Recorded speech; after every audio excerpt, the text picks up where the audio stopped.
bishaan fuudheetuma kuteen ijoollee. Bishaan fuudheetuma kutee nama lamaa jira kaasirraa galee deebu tokko Harargee tokko Jimmaadha. Ka Harargee kun goommaa duuba saniin qabu jira. Yoo ta'e nu gonna itti wallahi doonii tan du'eetumaan dabra malee gadi lakkisu jedhanii afaan beekanii walitti karakkaran akka jabaa.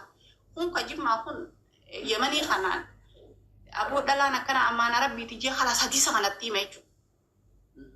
Aboo rabbi sodaadhu dhaluma tana gadi naqin jeeni.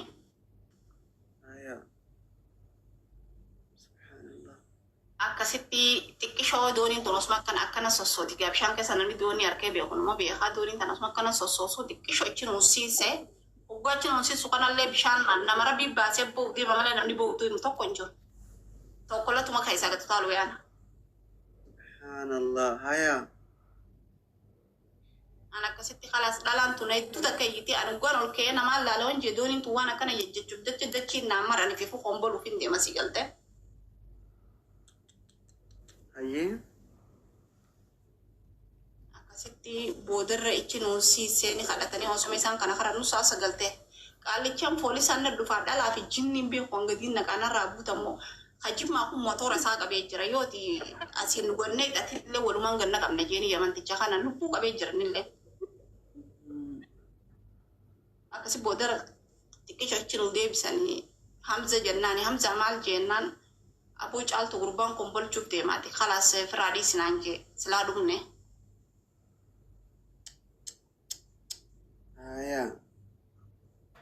Hoggaas kalaasan qeensa abbaa lamaan asirraa qaba keessa jiradhee.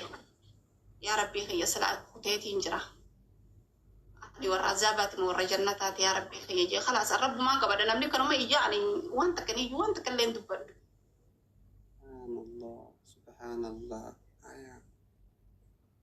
akasi bodarra ayye gurbaan ichi siisee jiraati caaltu nasiiba keessa laallattanii sandalaa kofoo tolfadhaadhaati caaltu waan afaa qabdanillee dhisan hundi darbaa jennee waan afaa qabnu guutuu ni darbine diree kofoo keessa gakkeenye jabaadhaa gatu tale khosin nanje gurban jimma kun sodatne khosin na janan gatu tale onne goda dunanje khalasani inu kun gonna qurra asma tale hadu yeti isa kana cina ku dubje gurban dera woyti naqabe ugla taran waljila gatu tala naqabe danje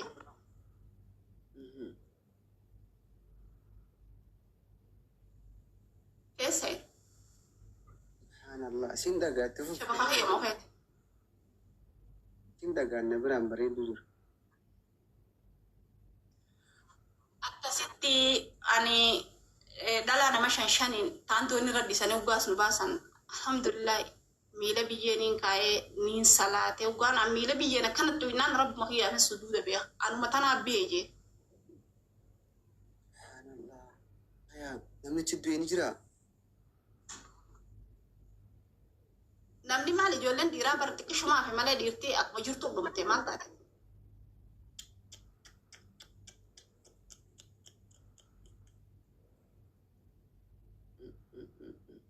Haya.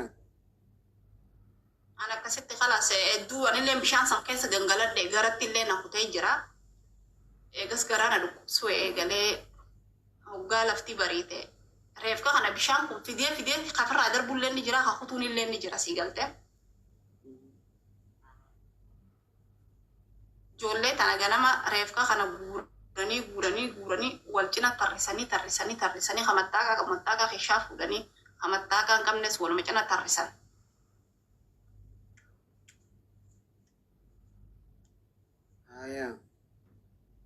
Akkasin nuti kaanee gaanama du'ee maal godhanii miti amma safaariin tun nama dhume kana yoo achirra nu dhufte nutu bishaan sanin nu hidaate sii galte. Ichirraa kalaas deemaa akkanan taatuuti isaan du'aniiti reefka isaanii baafne sheenaan qabnu hangeefe deemaa asirra yoo afaarii nu dhufte nu dhiiftu jenne kalaas kaanee kunnee hoggaa kunnee qayyi masqalii kararra jira qayyi masqaliini hayyuu jechuudha. Magaalaa iyyuu gaadheen qayyi masqaliin timira tokkoo fi bishaan nuu kannanii kaachi keessa dhakaa miilli muree jiran illee bishaan san keessa dhakaa miila fayyadamu shana muree ichirraan bishaan illee dhugee. Ichirraan bishaan soogidda waan ta'eef illee na dhukkuba sii galte. Bishaan soogiddaati. akkasitti qayyi masqalii haa warri beelti fitte kun timira sana abba tokko hedduu nyaatina bishaan hedduun dhuginaan jedhanii qayyi masqalii dhayine akkana namni nu biraa dhume akkana duuniyaa baduun nu fe'ee jettee ijoolleen ichi geessite. Ijoolleen nu booda hafte tana affaariin deebite ijoollee tana awwaalchiste. Ijoolluma wajji dhayine tana hafte tana awwaalchiftee ijoollee tana. Tole. Ijoollee tana awwaalchistee kalaas dhufanii eegas qayyi masqalii bakka ijoolleen itti awwaalamte san geessanii nama hanganaan dhayine hanganaa du'ee jedhanii ijoollee tana fuudhanii ilaa Jabuutii yaanii ragaa irra baasan abbaa doonii san irratti. Kalaas achi keessa ijoollee taaziyaa teenyee qabee kulleen himaa jedhanii anilleen achi keessatti bishaan san irraa kan ka'e garaan kiyya dhiigana yaasee torbaan lamaan dhukkubsadheef maafu. Lubbuun ta'e gasi baate maa hayaa. Akkasitti kalaas amma ugaan fayyi qayyi masqala keessatti tajaajilanii akka ati riftii fudhattu kubbaa taphachuu jira. Hatta dansillee taphachuu feete reedoon asiif kannanii qoonqoon ta'e laaqana faxara hiraata akka ati feete si dhufti huccuu siif kannanii dhiqattee dibattaa sammuu ta'e zana si godhan jechuudha. Xiqqoo ofirratti argattanii beekayyoonni hayaa. Akkasitti baatii sadii maallaqa saniif kannanii san galchan jiran baatii sadii mi fayyinaan guyyaa takka eeggachuu hin danda'an lubbuun ta'e deemnaan jetti taa'uu tanan beekan. Akkasi ka'ee biyya galuun dura uummata Yemanii san if sodaatanii Yemanii nu keessaa baay'atti jedhanii xayyaarsaa jaartii warra achi deemuun mana dallaalaa walitti dhufne. Egaa UNDP mana dallaalaa dhaqee uummata sanii walitti dhufne jechuudha. Eessa yaatan Itoophiyaa galuu yaala meeqa hangana qarshii 2,000 jedhanii 2,000 biyyarraa buufadhee deemee jechuudha ammas. Tole. Makiinaan galatee. Hara Itoophiyaa. Ugaan makiinaan galatee. Makiinaan tun kisho affaari tana keessa nu sisteetuma gannu nayte ummanni kun asiin gache mas 200 jedhanii isaanuma kanaan narraa kafalee ilmoo isaaniitis meeshaa isaaniitis niin gargaaraa shiita tokkicha malee waan takka firraan qabu sii galte. Ichi ugaa dawwallee dhayine 250 diradaanii ansumuni takka harkaan qabu isaan amma reefu sirraa kafallee jirraati bilbila dhugantaa buufadhu naan jedhani. Ugaa kanaan cincarjeetiin taa'e walloo yaa'ii jira. Warra walloo argee Jabuutii irraa gala deemuu jira makiinaa kana keessa walitti dhufne. Ani mijoo isaa deemtanaan jedhe. Laasanii miti makiinaan guutamtee tattaa'u jiran. Amman ganamatti eessati naan jedhe. Baraan iddoon iddoo tana garagalteesin akkasiin nun garagaltee tirrifadhee UN keessaa taa'uu dadhabee kafaladhee na olii dhufe. Nama sadii tokko na duraa kaa tokko nyaata naa bitaa tokko na olii narraa kafala 250 san hunda narraa cufan jechuu ijoollee walloo sanaa galatamtu. Maasha Allah hayaa. Akkasitti isaanuma san irra bilbilee qarshii 1,000 takka gandaa buufadhee qarshii 1,000 san ani adaadaatii takka lagaarree jira. Noolii kafalatanii lagaarree maallaqa kiyya san naa fidan kan waliin beeyne jechuudha. Rabbii si wajji jira. Tole. Ejji akkasitti niin galee tan nama gaggabaabsinaa hoggaan galee isa kana nagalchanii hoggaa nagalchan qaalichi kalaas aynuma biraan duraanumaa waliin feenu duraanumaa karaa sibiila faan na barbaadaa namni kanan beeku sii galte ani qaamni kiyya waan bareedaa ta'e jechan talte quuftee deddeemti naan janamne ani rakkina mana keessa yeroo kanan beekan. Amma kaanii obboleessi isaa kalaas duutu jiraattu sanaan maarree fudhate jee nagalchee hoggaa nagalchee akkuma inni jeesanitti guyyaan tokko ka'e mana cufini gallanaan jee wajji gallee inni ana jeesu deemaa beekadhu. Abbaan mana keetii moo? Hayaa. Fitinaa. Akkasitti hoggaa soorala tokkoon akkana na dhee xiqqisho afaan kan akkana na godhe hoggaa intalti abbaan inni adeera taatee abbaa mana siisanii akkasii isin san iyyitee obboleessi san dhufee mana keenya san cabsee harkaan fuudhanii akka mana geessanii isa hidhan.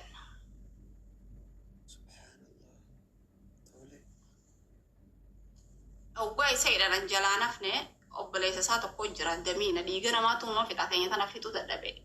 Dhufee azira silaa isa san hidaa baasanii anallee waan hin biyya tanaaf hagaadhee itti deemin na baranii rakkoo teenya baranii addana furuu hin danda'ani silaa.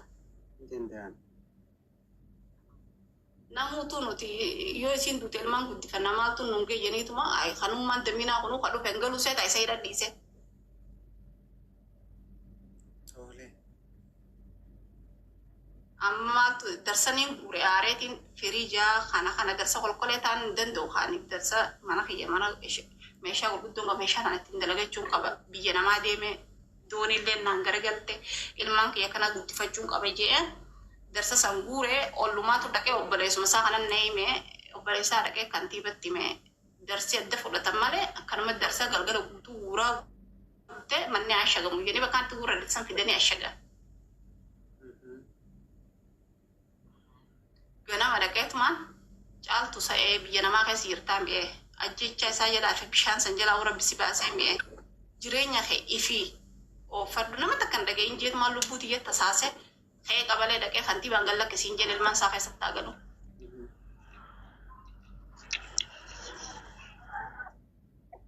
Isa gallakkisiisee kalaas waan takka furadhee fadhii tiyyaan irraa deeme jechuudha. Isa gabba hidhaa baastee. Hidhaa baasee ilmaan isaa keessa deebisee darsa isaatiillee mana deebisee foolii isaa wajji ana riskee dheeraa bu'umaan naa kannaa.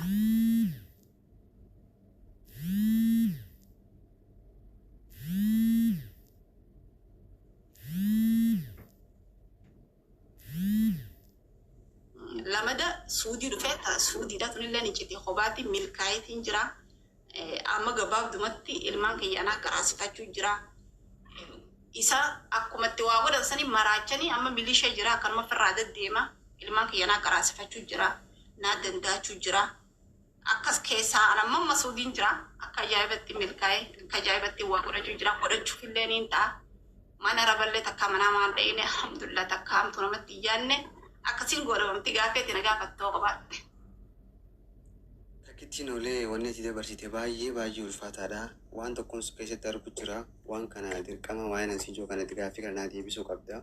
Mee haga ammaatitti waan ati dabarsite kana keessatti waan hanga ammaa namni siin hubatin akka namni siif hubatu haati qabdu jiraatti mee asirratti carraa kana fayyadamii waan namni siin hubatina kan akka siif hubatan barbaaddu jiraate dubbatu.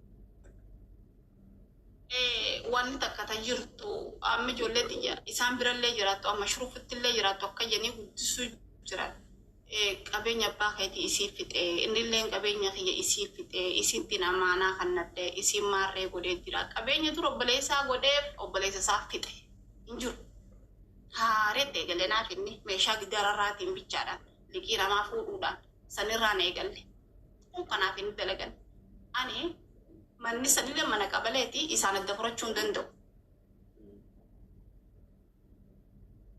Takkaffaa saniifin dhiise ani walumaa galatti nama dalagatee harkatu yoo lubbuun jiraadde kanaa meeqa kana caalu fiduun qabaa fitta amantii qabaachuuf hin dhiisee fa'aa woomuu hunda'u dhiisee kalaas isuma firaa isisuu irratti xiyyeeffadhe.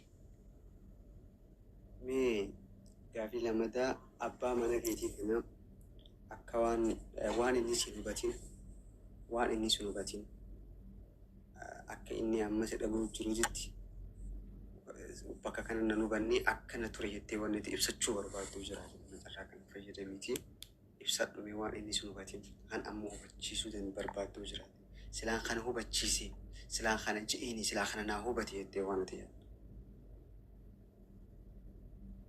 Naa hubachiiseetiin jira wanni annisan gorsin hin jirtu hattaa yoo isaanii jecha natume wanni itti ganamaan tanne itti